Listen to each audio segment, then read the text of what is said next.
मेवात को पिछले कई सालों से इतना बदनाम किया गया है कि उसे अपराधों का घर और अपराधों की दुनिया बनाकर पेश किया गया है। मेवात को मिनी पाकिस्तान से लेकर ना जाने क्या क्या कहा जाता है। टीवी चैनल्स के दलाल एंकर्स ने इस इलाके को बुरी तरह बदनाम किया है और खासकर 31 जुलाई की हिंसा के बाद मेवात का नाम मिनी पाकिस्तान रख दिया गया है।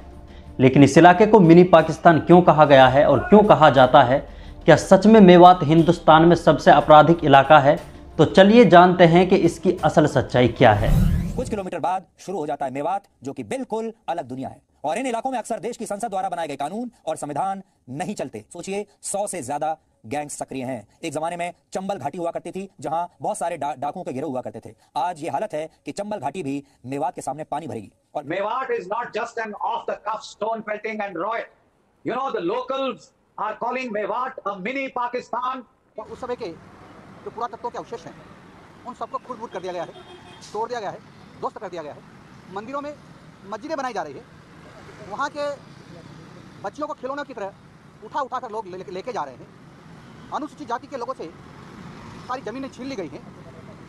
और मैं कहूँ तो अतिशयोक्ति नहीं है, हिंदुस्तान का बहुत बड़ा आतंकवादियों का अड्डा मेवात क्षेत्र हो गया है। मेवात को मिनी पाकिस्तान मेवात में होने वाले क्राइम्स की वजह से कहा जाता है। लेकिन मेवात में आपराधिक मामलों की रैंक और रिकॉर्ड क्या हैं, पहले इसके बारे में बात करते हैं। हिंदुस्तान की 2023 की क्राइम रिपोर्ट के बारे में बात करते हैं कि हिंदुस्तान के किस स्टेट में सबसे ज़्यादा क्राइम्स को अंजाम दिया गया है और किस स्टेट में सबसे ज़्यादा क्राइम केसेस दर्ज किए गए हैं। ये ग्राउंड रिपोर्ट वेबसाइट की रिपोर्ट आपके सामने है। इस रिपोर्ट में पहले नंबर पर योगी का राज्य उत्तर प्रदेश है। हिंदुस्तान में सबसे ज़्यादा क्राइम्स 2023 में उत्तर प्रदेश से सामने आए हैं। और एक नज़र यहाँ डालिए, इनमें कौन कौन से क्राइम्स शामिल हैं। इसमें मर्डर, रेप, किडनैपिंग, डकैती, लूटपाट, चोरी, दंगे, धोखाधड़ी, साइबर क्राइम्स यानी सभी तरह के जुर्म इसमें शामिल हैं। दूसरे नंबर पर इस लिस्ट में है केरला और तीसरे नंबर पर महाराष्ट्र। और मेवात जिस स्टेट हरियाणा में शामिल है, उसका इस लिस्ट में नाम ही शामिल नहीं किया गया है। एक और 2023 की नई रिपोर्ट पर नजर डालिए। इस रिपोर्ट में भी उत्तर प्रदेश को पहले नंबर पर रखा गया है। ये नेशनल क्राइम रिकॉर्ड्स ब्यूरो की रिपोर्ट है और इस रिपोर्ट के मुताबिक उत्तर प्रदेश में कोई अकेला सफर नहीं कर सकता। योगी के राज में, उसके राज्य में अकेला सफर करना बिल्कुल भी सेफ नहीं है। इस रिपोर्ट में दूसरे नंबर पर अरुणाचल प्रदेश को रखा गया है और तीसरे नंबर पर झारखंड को रखा गया है। हरियाणा इस लिस्ट में 8वें नंबर पर है। इस रिपोर्ट में कहा गया है कि हरियाणा में इस क्राइम रेट को पॉलिटिकल पावर कंट्रोल करने की कोशिश कर रहा है। और इस रिपोर्ट के मुताबिक हरियाणा को हिंदुस्तान के 10 सबसे खतरनाक राज्यों में शामिल किया जाता है। 2022 की इस क्राइम लिस्ट में पहले नंबर पर केरला है और दूसरे नंबर पर गुजरात को रखा गया है। हालांकि इस रिपोर्ट में कहा गया है कि हमें ये लगा कि पहले नंबर पर शायद इस लिस्ट में उत्तर प्रदेश होगा। लेकिन उत्तर प्रदेश में 2022 में क्राइम्स पर काफ़ी हद तक रोक लगी थी। लेकिन फिलहाल उत्तर प्रदेश टॉप पर बना हुआ है। 2022 की इस लिस्ट में हरियाणा को चौथे नंबर पर रखा गया है। 2021 की विकिपीडिया की रिपोर्ट में हत्याओं के सबसे ज़्यादा मामले झारखंड से दर्ज किए गए थे। 2021 में बलात्कार के सबसे ज़्यादा मामले राजस्थान से दर्ज किए गए थे। अपहरण और डकैती के सबसे ज़्यादा मामले 2021 में दिल्ली से दर्ज किए गए थे। नशीले पदार्थों की तस्करी के सबसे ज़्यादा मामले 2021 में पंजाब से दर्ज किए गए थे।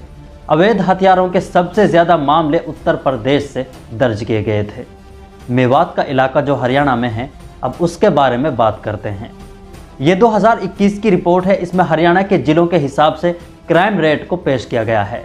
क्राइम रैंक में पहले नंबर पर हरियाणा में सबसे ज़्यादा क्राइम्स गुड़गांव से सामने आते हैं। इसके बाद रोहतक, पानीपत और इस लिस्ट में मेवात का नंबर 17वें नंबर पर है। और ये कोई एक तरह के क्राइम्स नहीं है, इसमें लगभग सभी क्राइम्स शामिल हैं। इसीलिए 2021 की NCRB की रिपोर्ट के बारे में इस वेबसाइट ने खट्टर सरकार का जिक्र करते हुए लिखा है कि इस डेटा ने हरियाणा को फिर से शर्मसार किया है। अब वक्त आ गया है खट्टर सरकार पर सख्त क्रैकडाउन का। 2019 से लेकर 2021 तक की इस रिपोर्ट में हरियाणा के तमाम जिलों के क्राइम रिकॉर्ड्स दर्ज किए गए हैं, जिसमें गुड़गांव हर साल पहले नंबर पर बना हुआ है। इसके बाद फरीदाबाद, मेवात इनके मुकाबले में बहुत ज़्यादा बेहतर है। मेवात किसी भी अपराध में हरियाणा के टॉप जिलों में शामिल नहीं होता है। और मिनी पाकिस्तान कहा जाने वाले मेवात में आपसी एक भी हिंदू मुसलमानों के बीच कोई दंगा नहीं हुआ है। याद रहे कि मेवात में जो 31 जुलाई को दंगा हुआ वो मेवात के हिंदू मुसलमानों के बीच आपसी दंगा नहीं हुआ था, बल्कि इस फसाद को फैलाने के लिए लोग बाहर से आए थे जो स्पेशल मेवात के हालात को ख़राब करने आए थे। टीवी चैनल्स पर मेवात को मुसलमानों की वजह से सिर्फ बदनाम किया गया है। कभी भी इन टीवी चैनल्स ने मेवात के क्राइम रिकॉर्ड को हरियाणा और हिंदुस्तान के दूसरे इलाकों से कभी कंपेयर करके नहीं दिखाया है। सिर्फ मेवात का नाम लेकर बदनाम किया गया है, लेकिन हिंदुस्तान में जो असली अपराधों के घर हैं उन्हें कभी कोई नाम नहीं दिया गया। दलाल और झूठे पत्रकारों का काम मुसलमानों को सिर्फ बदनाम करना है।